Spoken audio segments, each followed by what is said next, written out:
Good morning. Welcome on in. DJ and PK. DJ's off today. I'm PK on this Tuesday morning. Thanks for joining us. August 6th. Ooh, big day. The Jazz is going to re-sign Lauer and Markkanen. What are they going to do? Well, my old friend joined us late yesterday and want to have that conversation for you guys right now with Gordon Monson, longtime writer for the Tribune, longtime radio personality. Here we go. College football getting started and the Olympics in full swing. That's been fun to follow this year. I've enjoyed it, maybe more so than ever. I'm not sure why, but nevertheless, good competition and just been a good time watching it. But, the weird thing about watching the Olympics is it's remarkable how good. I watch event after event and think, how do they do that?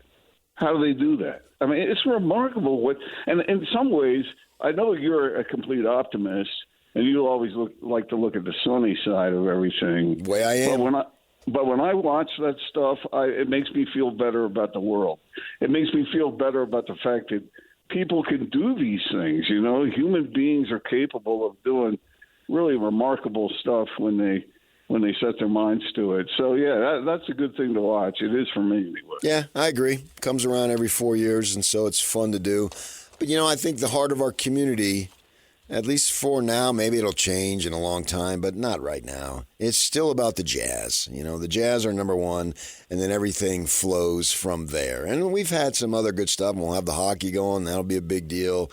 But we've seen the advent of college football. BYU's been good for a long time, or been important for a long time. But Utah has made great strides, and they're right there with them and all that stuff. And that's fun, too. But I think the Jazz, when they make moves, it's still the biggest thing. And when they win, it's awesome. But right now, they're not winning. And so they've got 6 guys that they drafted the last 2 years. And the Lauri Markkanen thing, the contract coming up here this week and all that stuff. And I'm of the belief now, after watching these guys play last year, and then with 2 guys that they drafted out of the Pac-12, and I watch a lot of Pac-12 basketball, not anymore going forward, obviously. I'll switch to the Big 12. So I got to see Collier and Cody Williams. Cody Williams, a Phoenix kid. I've known about him for a good long while. And then Filipowski, I think, can do some good stuff. I'm of the belief tank this year. I wasn't a tank guy, but I am now. Let these guys develop. Let's see what they got with Markkanen. We know the draft next year. This Cooper Flagg kid looks unbelievable. Seen him play on television, not in person, but I've seen him play probably 10 times. You can go look at his highlights. They're all over the place. And give it a shot. And I know it's the number one pick. The odds are against you, but you never know. But then there's some other guys there at the top that look like they're going to be good, the experts say. So I think go ahead and pile up the losses. Play the young guys along with Markkanen. What do you say? I'm in San Bernardino. I know where you are. And it's hot and smoggy there. I didn't say, where are you? I said, what do you say? A classic. How you hanging on? Where are you? Still the number one. San Bernardino right now. Nothing in my lifetime will top that. That is just that's the gold standard right there. Well, I was just enjoying your monologue there, but I agree with just about everything you said. PK, here's the question, though. If they keep Markkanen, and Markkanen is one of those guys, he wants to be here, and people love that, because that isn't always the case. But do you keep him, or do you do something? Do you tank completely and then develop these young guys that you were talking about? Because in my mind, when I study the Jazz, and I've looked at them a whole lot, just like you do, and it seems like they've almost got a split personality in the front office. What's the plan? What is the plan? Is it to do what you said? You have to do it. A small market team, you got to sort of go through the draft and get better that way. But they've won too many games in the last two years. And it's not like they've won a bunch of games, but they've won too many, and they've missed out on some opportunities. So if you got a plan, then go all in and do it. And if you have Markkanen on your roster, you're going to win more games than you want to. Well, I'm hesitant to trade Markkanen. I mean, at that point, the Ainge era would be identified as trading away 3 all-stars. Those guys don't grow on trees, man. And if he wants to be here, you can say, hey, dude, in a year or two, we'll be that much better for it. I think they've got some young talent that I just don't want to see down in the G League. And I know that the idea, well, you don't want to bury those guys' confidence. Come on, man. Kobe Bryant was shooting air balls when he was a rookie in our arena here in town, and it didn't seem to bother him. Yeah, I hear what you're saying, but how many – okay, so if you keep Markkanen and he's out there winning, maybe – I don't know what the game differential, the win differential would be if you have him on the roster versus not. But he's going to win more games than you would if you don't have him.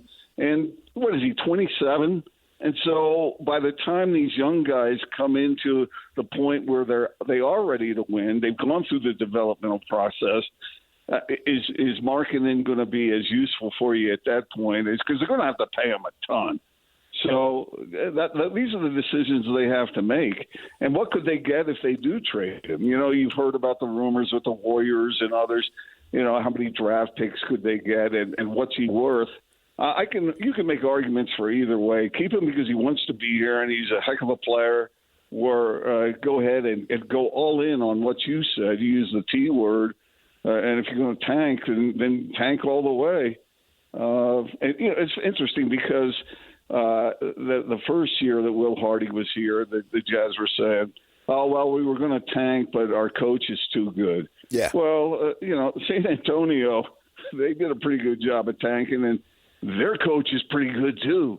Yeah, and yet they did it anyway. And so they followed the plan better than the Jazz did, and that's just the way it is. The reason why I say keep Markkanen is because then you'd be so young, right? You'd have the bulk of your roster would be under 22, and almost like it would be unheard of. And I'm intrigued by the talent that they have.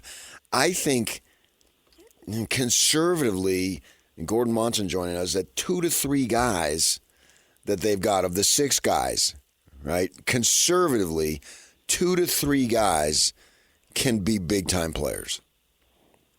Okay, so who are you included in that group? Right now, I'm going to go Cody Williams. I think he can be a jack of all trades. He can do whatever you need him to do. He can defend. He can put the ball on the floor. He can shoot. He's got to get better. He's a pup, right? All these guys are puppies, right?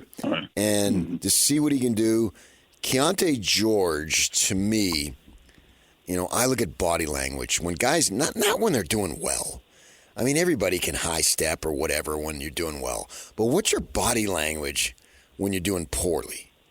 Because if you still have it and you still have that cockiness about you, then that means, man, those bad times aren't going to last that long. You see what I'm saying there? And I look at him, and I don't know what position he's going to play, but we've morphed into positions now. Point guard isn't come dribble the ball up and make a hop stop and a bounce pass and, the fundamentals of the John Wooden era and all that stuff. You need your guys to do a lot of different things. So I don't know if we have a clear definition of position, but I just see his body language, and he screams confidence to me. And then Hendricks, he can be a defender. He can get in the way. Even though he's got a year of experience in the NBA, or at least half a year, I can argue, in a sense, in terms of development of his game, he's younger than the 3 guys that they just drafted in June. You follow what I'm saying there? I'm not talking about chronologically. I'm talking about the development of his game. And so I look at that, and I think there's some that's 3 guys right there. But I'm not throwing away the other guys either. I just think they got something here. Well, I can't say that they don't, but I think you have the right idea, PK. Let's see what they can do. Put them on the floor, and don't worry so much about them getting beat down. It's interesting what you talked about body language with Keontae George. I mean, Trey Burke was like that too, PK, and he couldn't play. No, he couldn't. You're right. I mean, it's not guaranteed. Nothing. If it was a guarantee, if it was a mathematical equation, we all can do it, right? Yeah.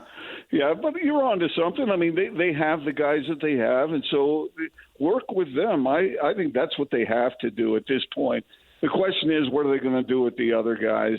Are they going to hang on to those? What do you do with Walker Kessler? I mean, do you consider him an up-and-comer still, or did last year? Well, he flatlined. He flatlined last year, but he's still a pup too. So I can't throw him out with yesterday's trash. I'm not going to do that. Let's see what he's got.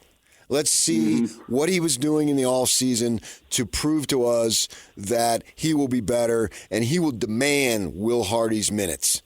You got to demand minutes. And, maybe is he 7-footer, so he played basketball because he's so tall? Do you love the area in which the pathway to improve? I've heard some stuff. Let's see what he's got. And so I'm not willing to just cast him to the bench or trade him for a second-round pick or whatever they could get. No, I'm not there yet. So I want to see more of him, is a long way to say it.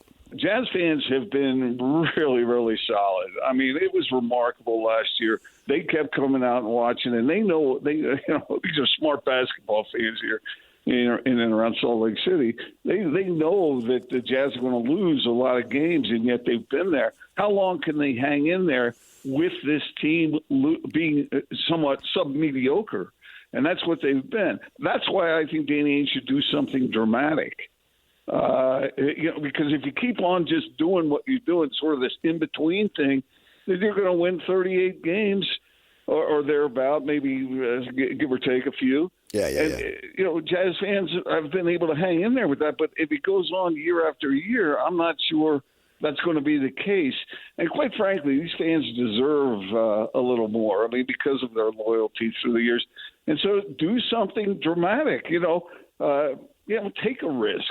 Take a big risk if you have to, but do something that's more dramatic in order to make a move, in part because they have to in order to get to that level, even with the talent, the young talent, the unproven talent that they already have. Yeah. Salt Lake Tribune writer Gordon Monson joining us. As far as I agree with you there, but in defense, there's got to be somebody willing to make a move. I don't want them to make moves to make moves. I want them to make moves because they're the right moves. Okay, so in the case of Lauri Markkanen, if you could get three first-round draft picks, but or two, if you can't get the 3 you want, but you can get 2, is it worth it to go ahead and do that, to give up such a good player? It depends on whose draft picks, where they're drafted. And right now, my belief is no. I hang on to them, so I develop the young guys. I let Markkanen go, let him do his thing, and then next year I've got the advancement of those young guys, and I still got a potential all-star because you're going to need to have talent. I just don't know if trading away 3 all-stars in a 2 or 3 year span of time is the right. The Spurs didn't do that. They didn't do that. And as far as that goes, and they got lucky again. Good luck with them. Way to go. You got Wembanyama, and you got lucky 3 times with Duncan and Robinson. It's just on dumb luck. It's got to be the Jazz's turn to win something in that freaking stupid lottery, man. PK, I talked to a former Jazz assistant coach, long-time coach, everybody here would know, and he said, he used that word you just used. He said, luck, man. You got to be good, you got to be smart, and you got to be smarter than the average bear. That's for sure. But you got to be lucky too. Yeah. And I don't, the Jazz. I guess they were lucky when they got Stockton and Malone because Frank Layden said everybody gave us so much credit for drafting those guys, but he said, if we'd known they were that good, we would have moved up to get them. To that level. They were lucky in that regard, but in recent years, it doesn't seem like they've been all that lucky. So we'll see I get it. Trading Lauri Markkanen, the guy who is that good a player, who's that popular, he's fun to watch, and he wants to be here. That's a hard thing to do. Before you get out of here, Utah playoff or bust, BYU 6 wins. What do you think? I don't see the improvement in BYU. I know fans down there get excited, and they're hopeful, and they should be, but I just don't see where those extra wins off of what they've done, what they did last year. Well, they only needed one more if you go by that. They obviously had 5. Yeah, But, yeah, and they had, people say, well, they could have beaten Oklahoma State. They could have beaten Oklahoma. Yeah. And whatever. That's what you do when you lose. The thing about Kalani Sitake, he doesn't have the talent he needs to win big in a conference like the Big 12. Utah, this is going to be interesting, and you know Kyle Whittingham as well as anyone. He is so masterful at getting his team to play at a certain level when people are counting him out. Now everyone thinks they're going to win the Big 12, and that's a tall order for a team coming in for the first go-around playing in these places. But when you look at that schedule, I see if Utah is healthy, and that means Cam Rising, if he's healthy, watch out, because I think they are good enough to win the conference. Yeah, I believe. And to go to the playoff. Oh, yeah. No question. I believe if they start the conference 2-0, which includes a win over Oklahoma State and Stillwater, I'll be covering that game. And then the next week, you got the Arizona Wildcats coming into your building. If you start 2-0 in the Big 12, it's conceivable, and I hesitate to say this because I don't go undefeated often, but it's conceivable they could win out. I agree with you 100%. And a typically cap to the Utah football program, because Kyle's just done a masterful job, and you've studied his arc upward, and that's what it's been. I know he had those undefeated seasons, 2008, fantastic and all that stuff, but as they have progressed through, Pac-12, it was pretty darn good in some of those years. And he has learned, he's been masterful at crafting that team forward, even when they've had some adversity early in the season. I think they're the best program in the league that they just joined last week. All right, thanks to Gordon for coming on. Now we've got sound from practices for sure. We're going to go down to BYU coming up next.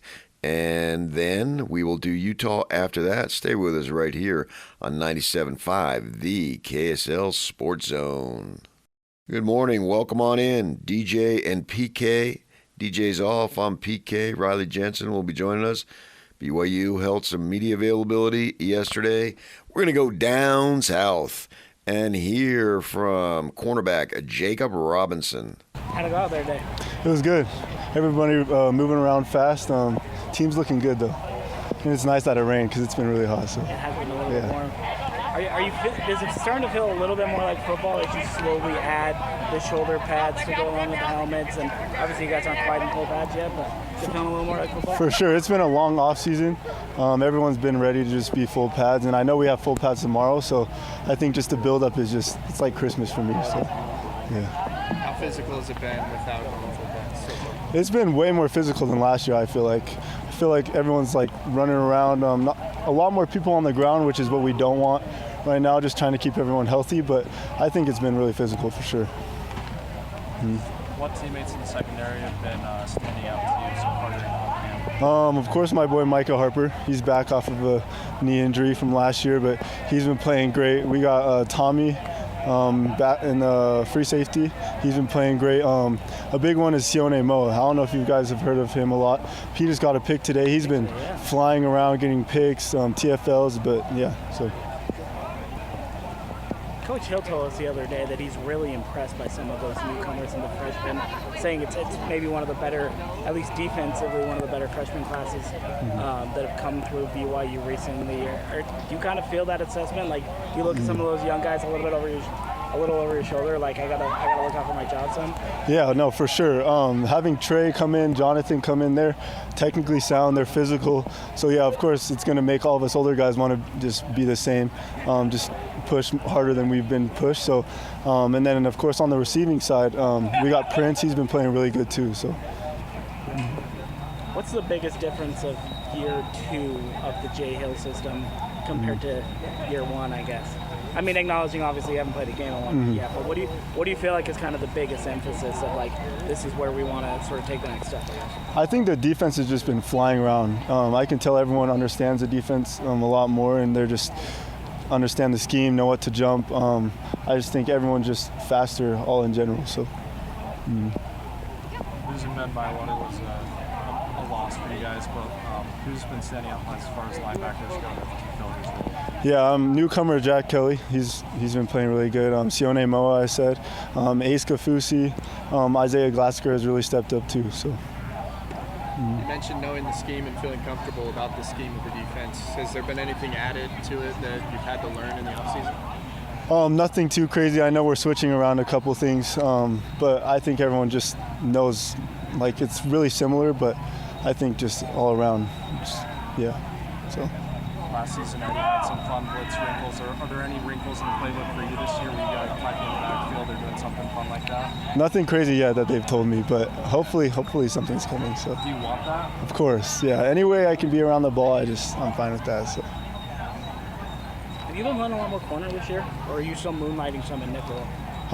So far, I've just been going outside corner. I'm not sure what they're going to have me do yet, but yeah, wherever they want me, I'm fine with that. So you can do a little bit of everything, so why not, right? Yeah.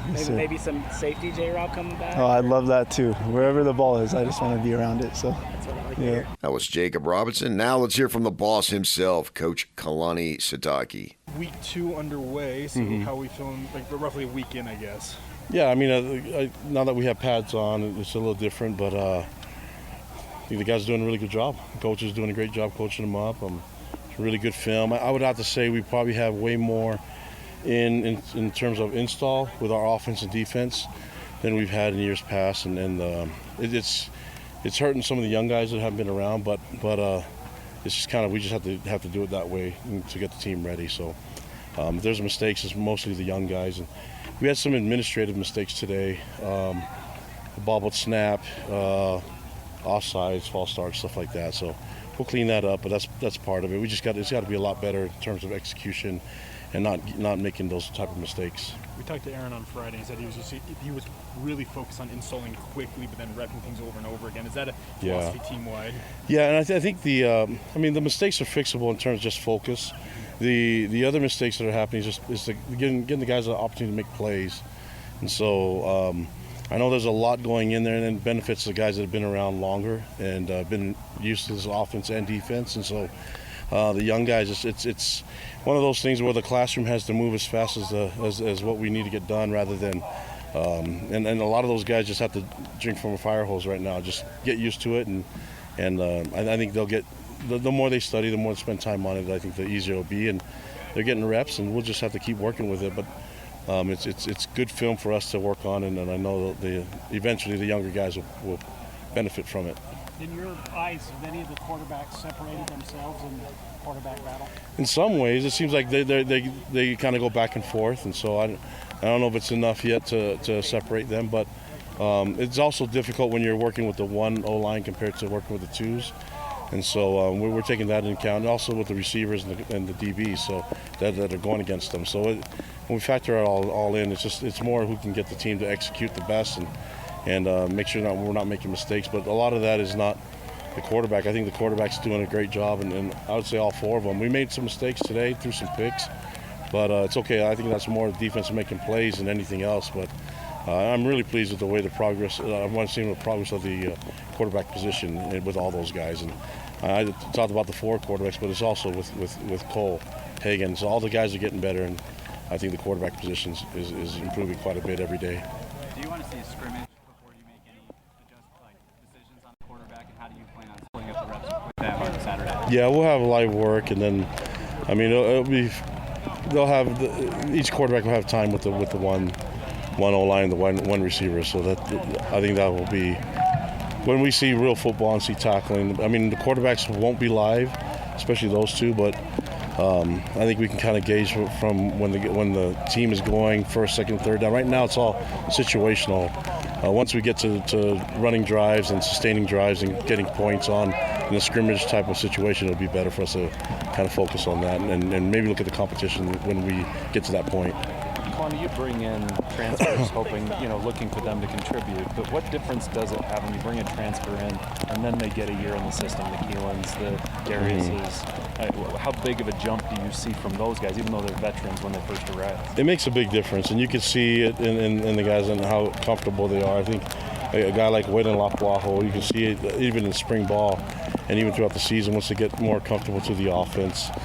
Jake's the same way, Jake Retzloff, and so that's the the natural process is that they're going to be more comfortable with the playbook and feel more comfortable with their role. And so some of the guys, they don't have the comfort. But I think if you're a defensive player that played at Weber State like Eddie Hecker did for us last year and Cam, then a guy like Jack's gonna be able to function at a high level right away. So, but with the offensive defense, I think the key is finding a role for them and allowing them to compete, but finding a role that they can actually help our team gain some victories. That was Kalani Sitake. Well, hey, we're all things to all people in this business, aren't we?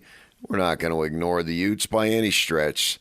We will get to them next. First, I got to tell you, nominate the youth sports volunteer that you know for the Hercules Hero of the Week. Submit your nomination at kslsports.com/contest, and then listen every Thursday afternoon to JJ and Alex for the winner. Help celebrate the efforts of those volunteers making an impact with the Hercules Hero of the Week, sponsored by Hercules Credit Union and Beehive Meals. Utah Sound coming up next. Stay with us.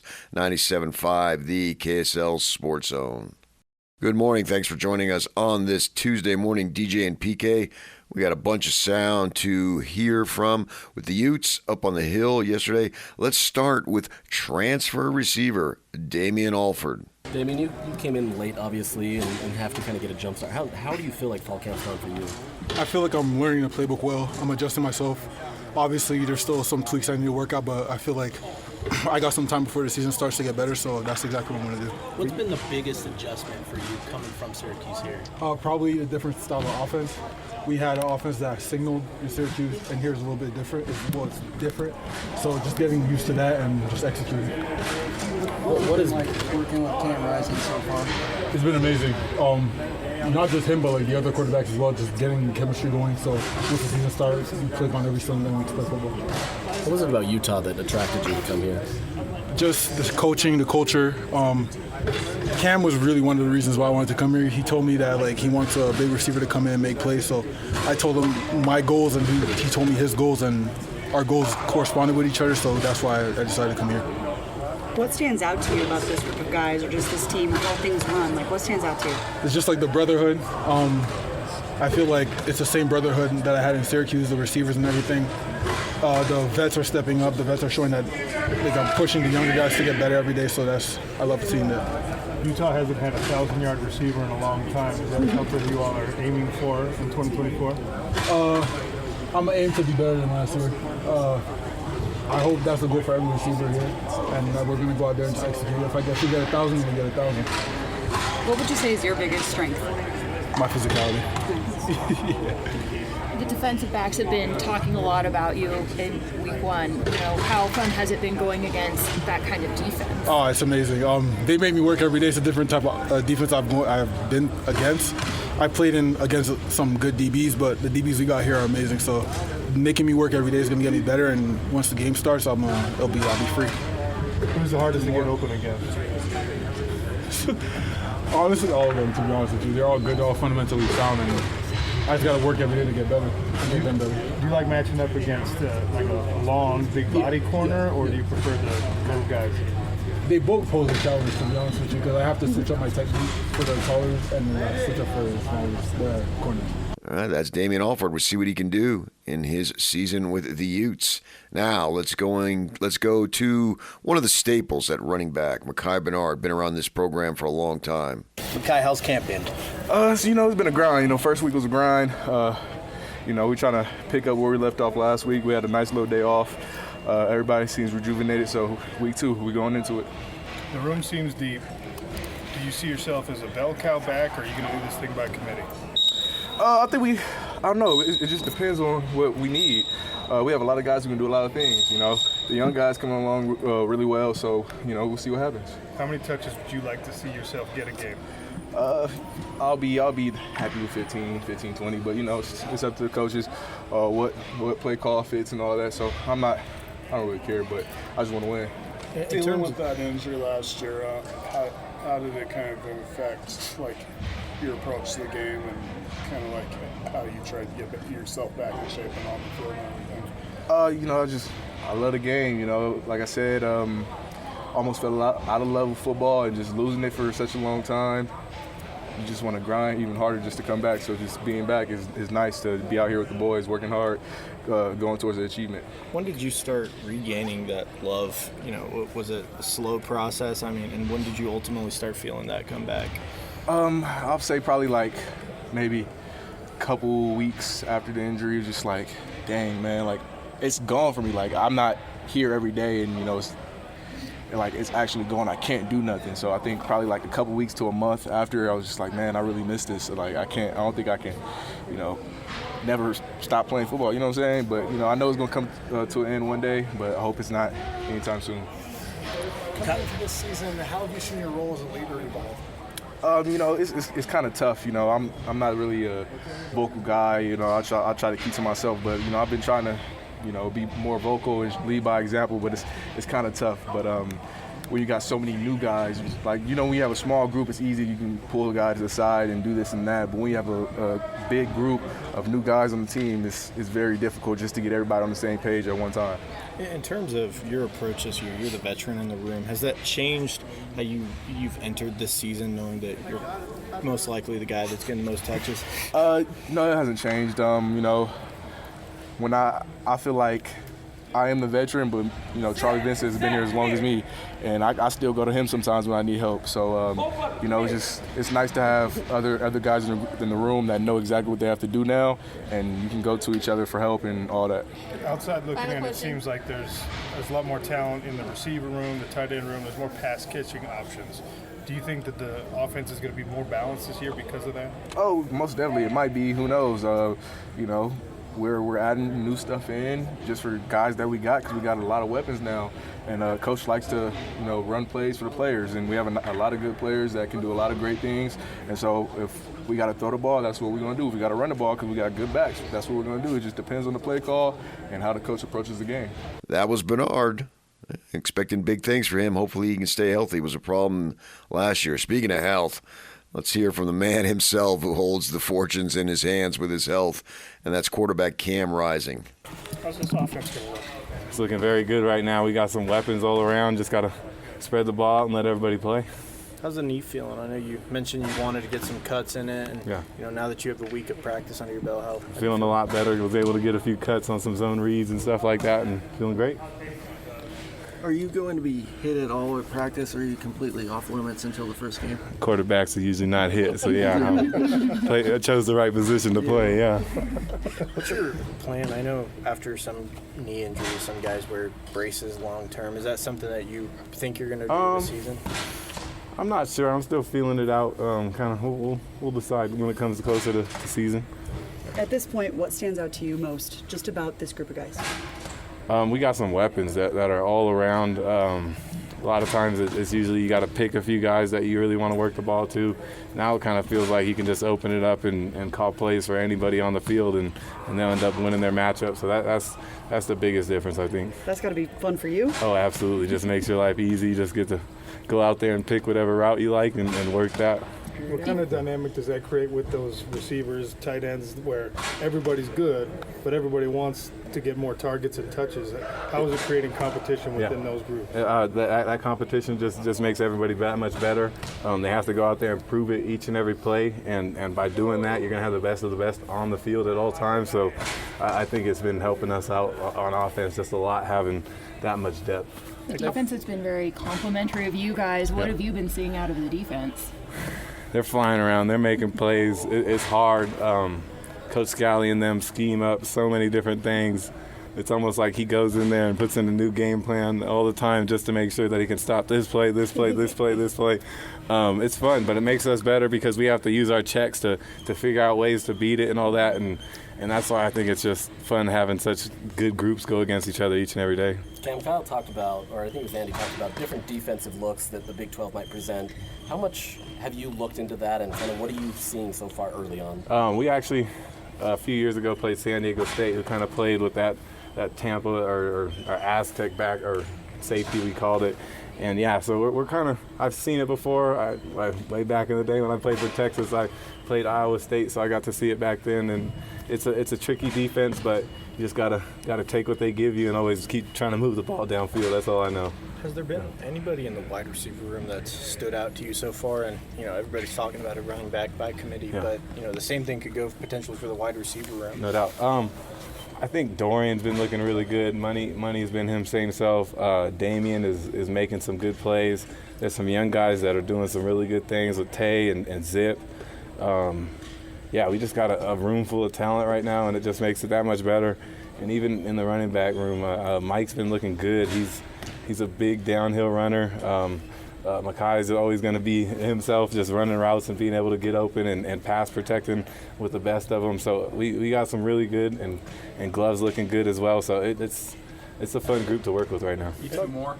What's your approach working with the younger quarterbacks in the room? Just trying to help them understand. We got a kind of a bigger install right now, just than typical fall camps, but just trying to make sure they understand what we're trying to get accomplished with each play. And that's kind of the main thing right now.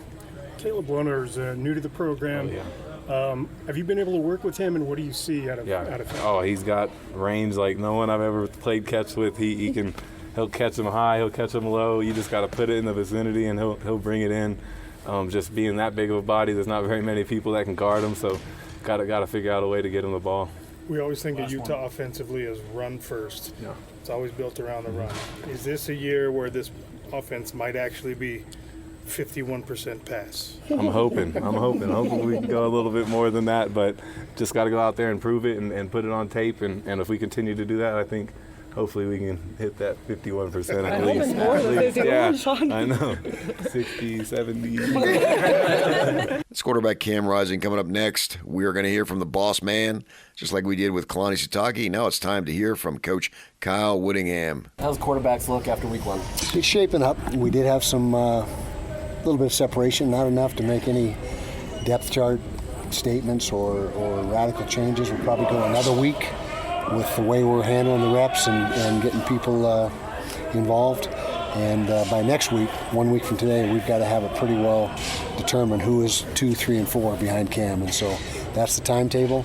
We did make progress last week. I'm not going to say it's a dead heat anymore because there is some jockeying position that's taken place, but not ready to make any public statements about that yet. We need a bigger sample size, and we got a big scrimmage on Thursday. That'll give us our best look at what we got. What's the hardest aspect of that with Sam coming in, knowing that the other two have had a little bit more time? Yeah, just that, playing catch up in his assimilation of the offense. He's done a good job. He's a really bright kid and has made up a lot of ground and is executing pretty darn good given his situation, not being able to be here on spring ball. But that was the biggest deficit that he faced, was just lack of knowledge of the offense. What is the quality or trait that you guys value most at that quarterback spot? Taking care of the football, number one. Getting the team in the end zone, number two. You got to move the sticks along the way. You got to make first downs. But in order to do that and take care of the football, great decision maker. Get the ball out on time. Have command of the offense, have command in the huddle. I mean, there's a myriad of things that he needs to do, but it all starts with taking care of football. You mentioned last week that Micah Bernard came in as the number one running back in camp. What has he kind of done to elevate himself, separate himself in that room? Well, he's got the most accrued reps of anybody in the room as far as game reps. So he's a guy that's got a lot of experience. But I can tell you right now, Mike Mitchell is right there on his heels and really starting to emerge. Jalen Glover is a guy that's played a lot of reps for us as well. And so those guys are in the mix. Hunter Andrews, we moved him from linebacker to running back, and he has shown really well. It's not new to him. He was a running back in high school, a very productive running back. I believe he went over 1,000 yards his senior year. But Micah, like I said, he's got the most reps, the most game experience, and he's a guy that has been in the heat of the battle and has performed. With so many guys in that room, what was the need to move Hunter over there? Well, we had Jalen was out for the first week with a little. He's back, but he was hampered. And with the younger guys not quite being where they need to be physically, as far as body, getting their body where it needs to be, we figured, and he's a bigger back, he's 225 pounds, so that gives us that big back that we usually have had on the football team, and so it seemed like a natural move, and he really has embraced it. How clear is the O-line picture right now? Do you have 5 guys you need? Very clear, yeah. We got the starting 5 across the front that are playing together right now, and we've got 5 behind them that are doing a good job. We've got two or three guys that aren't practicing yet that will figure into that 6 through 10 position in the second O-line. And so we've worked with the first O-line, the 5 guys from day one, and they're doing a good job. Your tight end room is also pretty loaded. What are you seeing from your tight end group so far? Tight ends are all working hard. They are kind of bunched up, kind of like the 3 quarterbacks, but they're working extremely hard. We've got a lot of depth there. Brant Keithy is the headliner. He's the guy that's been the most productive for us. Landon King had a nice year last year. Bentley's the guy that's really coming on.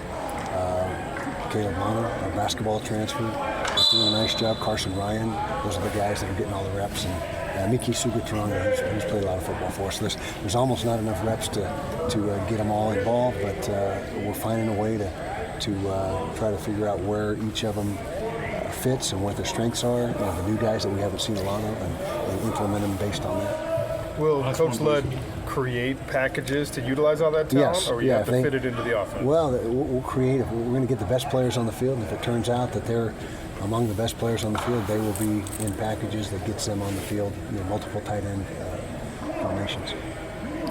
Kyle, have been some guys that surprised you so far this camp? Surprised. Maybe you underestimated or hadn't seen? Kenan Johnson's doing a great job at corner. He was doing a really good job early in spring, and he got injured and wasn't able to finish, but he's back to where he was beginning of spring, so I guess it's not a surprise, but he's playing exceptionally well. Teo Johnson's playing exceptionally well at safety. Let's see who else. We got a bunch of DNs who are playing. We got 7 deep at DN, which is a good thing to have. But give me a few more days, and I'll give you, if anyone's been a complete surprise. But no complete surprises just yet.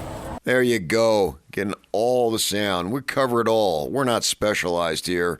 You got a team in Utah. We're covering it here on the KSL Sports Zone. Coming up next, get you caught up in what's trending, what's going on in the world of sports. And then Riley Jensen is going to join me right here on 97.5, the KSL Sports Zone.